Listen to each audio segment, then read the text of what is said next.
आज के वीडियो में हम क्लास 12 के लिए सब्जेक्ट यानी भौतिक विज्ञान के फिजिक्स के अंतर्गत पहला अध्याय लेकर आए हैं, वैद्युत आवेश तथा वैद्युत क्षेत्र। इसके अकॉर्डिंग हम आपको पहला चैप्टर पढ़ाएंगे। इसके बारे में हम आपको बेसिक चीज़ बताएंगे। तो शुरू करते हैं स्टूडेंट। ठीक है, इसमें विद्युत आवेश तथा विद्युत क्षेत्र पहले चैप्टर का नाम है भौतिक विज्ञान में फिजिक्स का इंटर का पहला चैप्टर है।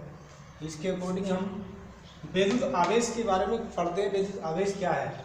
तो स्टूडेंट, विद्युत आवेश द्रव्य का वह गुण जिसके कारण वह विद्युत एवं चुंबकीय प्रभाव उत्पन्न करता है एवं उसका अनुभव करता है, विद्युत आवेश कहलाता है। यह दो प्रकार का होता है, नंबर 1 धनावेश, दूसरा नंबर 2 ऋणावेश।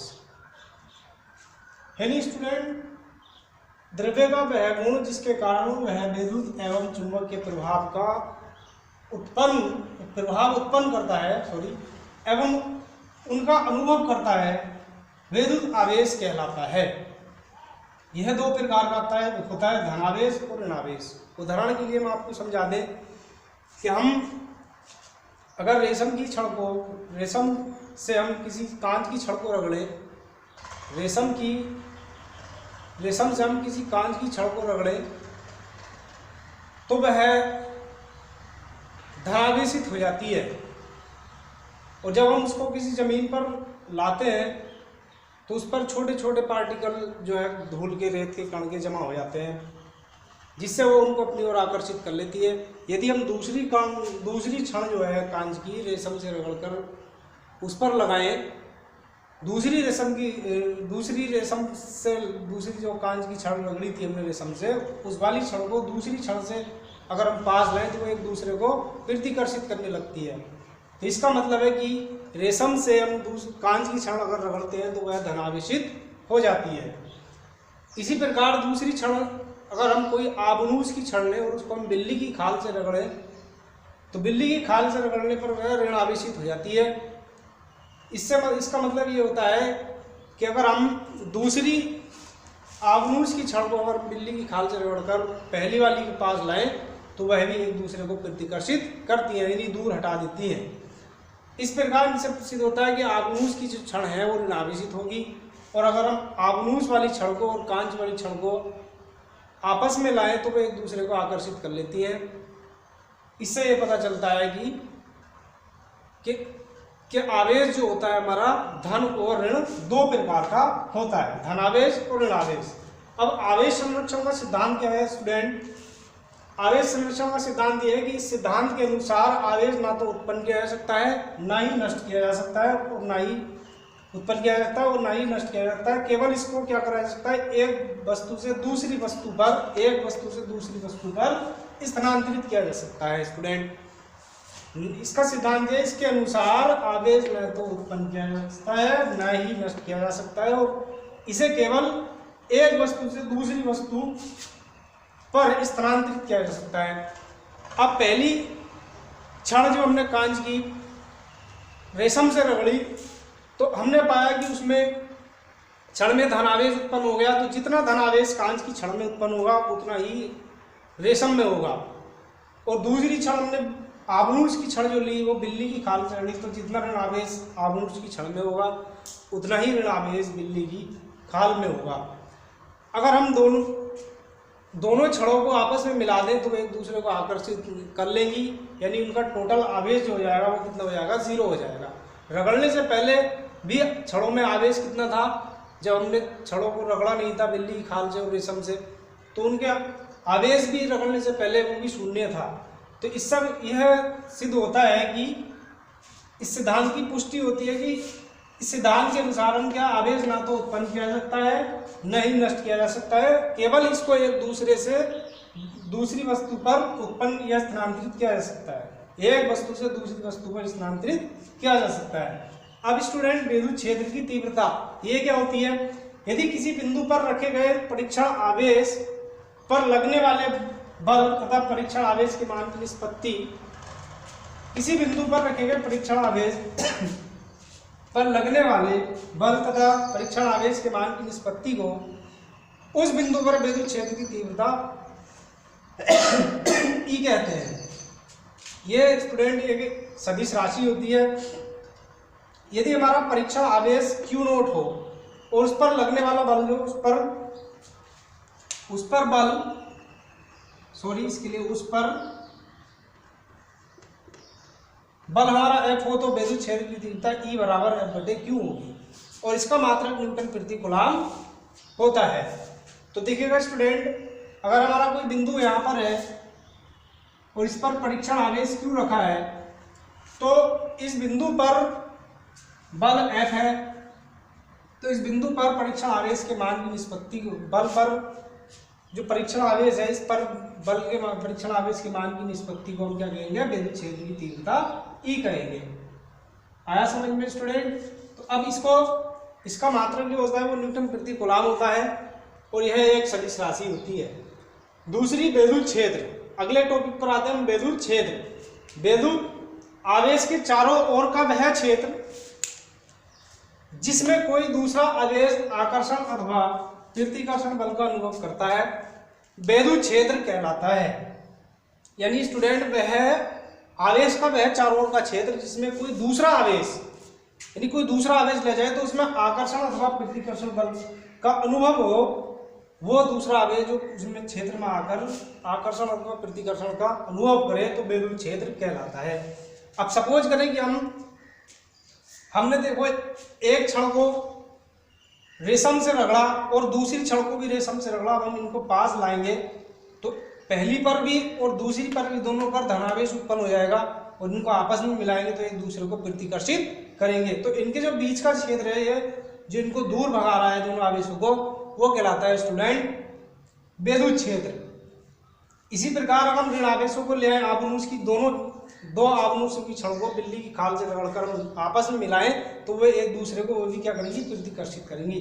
उनके जो बीच बल होगा वो प्रतिकर्षण बल होगा और उनके बीच जो उत्पन्न होगा वो विद्युत क्षेत्र कहलाएगा। यदि हम आबनूस की छड़ को बिल्ली खाल से रगड़कर और रेशम से दूसरी कांच की छड़ को रगड़कर आपस में लाएं तो वे एक दूसरे को आकर्षित कर लेंगे। तो उनके बीच जो बल होगा वो आकर्षण होगा और उनके बीच जो क्षेत्रफल उत्पन्न होगा वो विद्युत क्षेत्र होगा।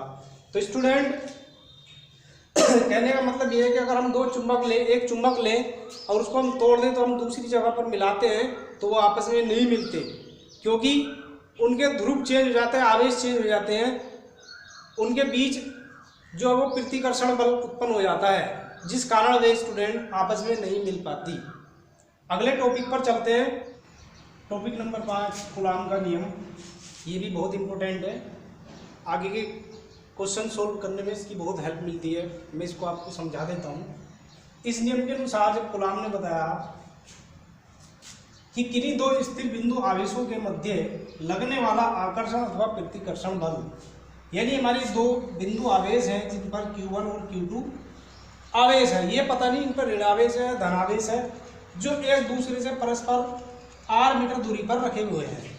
तो इन्होंने कहा कि किन्हीं दो स्थिर बिंदु आवेशों के मध्य लगने वाला आकर्षण अथवा प्रतिकर्षण बल, यानी अगर इन पर आवेशों पर समान प्रकृति के आवेश हैं बिंदुओं पर तो यह प्रतिकर्षित करेंगे और विपरीत प्रकृति के हैं तो आकर्षित करेंगे। तो इनका कहने का मतलब ये है कि मध्य लगने वाला आकर्षण बल अथवा प्रतिकर्षण बल दोनों आवेशों की मात्राओं के गुणनफल के अनुक्रमानुपाती एवं उनके बीच की दूरी r के वर्ग के व्युत्क्रमानुपाती होता है।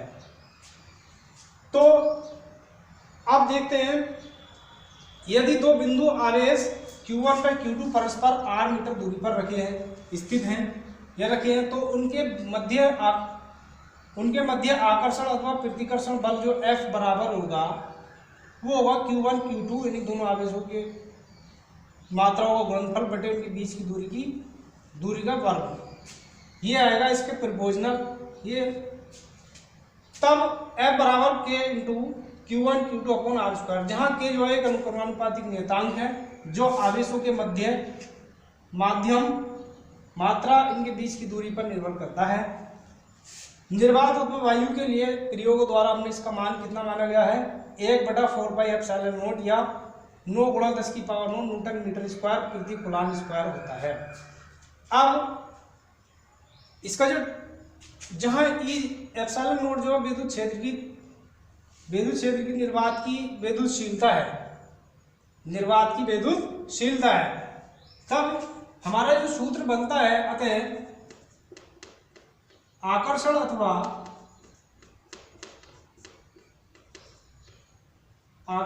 अथवा प्रतिकर्षण बल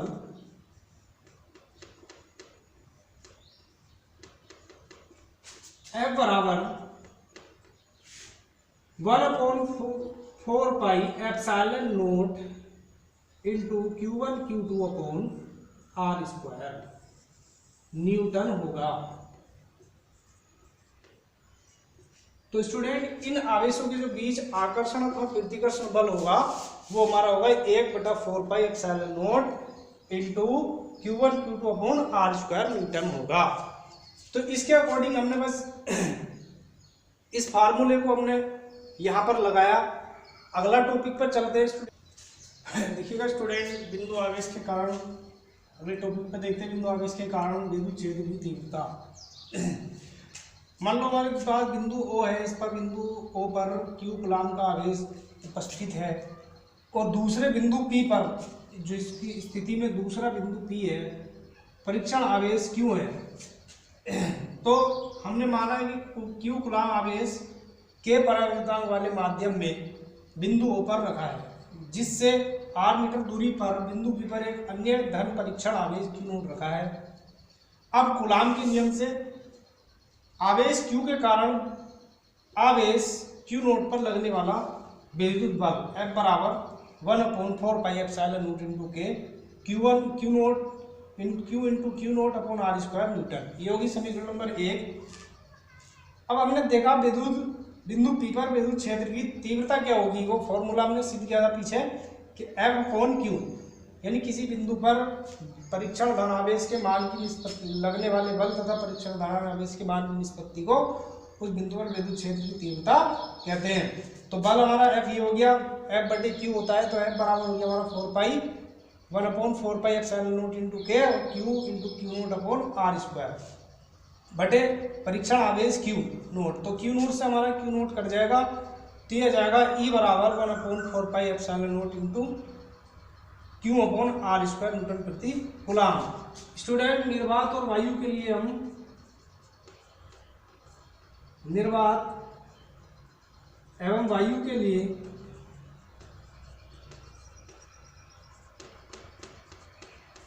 के बराबर 1 रखते हैं। रखने पर तो निर्वात और वायु के लिए हम स्टूडेंट यहाँ पर रख लेंगे के बराबर 1।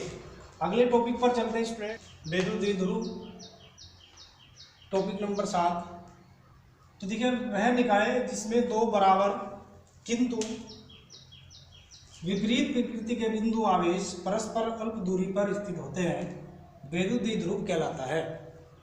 वह निकाय जिसमें दो बराबर किंतु विपरीत प्रकृति के बिंदु आवेश परस्पर अल्प दूरी पर स्थित होते हैं विद्युत द्विध्रुव कहलाता है। जैसा कि इसमें दिखाया गया कि माइनस और प्लस Q कूलाम के आवेश एक दूसरे पर अल्प दूरी 12 मीटर दूरी पर स्थित है, तो यह विद्युत द्विध्रुव निकाय कहलाएगा। अब विद्युत द्विध्रुव का आघूर्ण क्या होता है? मानो कोई विद्युत द्विध्रुव निकाय माइनस Q व प्लस Q कूलाम आवेशों से मिलकर बना है, जिनके बीच की अल्प दूरी 12 है, यानी माइनस Q और प्लस Q आवेशों से मिलकर बना है जिनके बीच की दूरी 12 है। तो परिभाषा से किसी निकाय का विद्युत द्विध्रुव आघूर्ण किसी एक आवेश की मात्रा